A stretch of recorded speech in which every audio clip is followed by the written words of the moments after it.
नमस्कार. आपण पाहतात श्रीगोंदा ऑल महाराष्ट्र न्यूज. जर आपण नवीन असाल तर लाईक करा, सबस्क्राईब करा आणि जास्तीत जास्त ग्रुपवर पुढे पाठवा.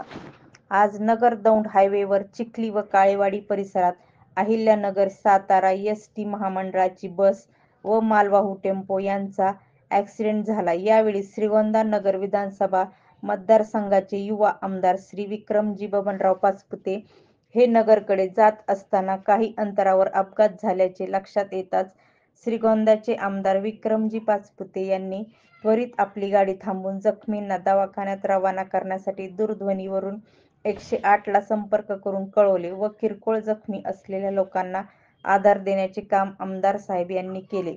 यावेळी संबंधित एस.टी बस आगाराशी संपर्क करून प्रवाशांसाठी दुसऱ्या बसची व्यवस्था करून दिली. नंतर नगरकडे रवाना झाले. त्याबद्दल बसमधील व टेम्पोमधील प्रवाशांनी आमदार श्री विक्रमजी बबनराव पाचपुते यांचे आभार मानले.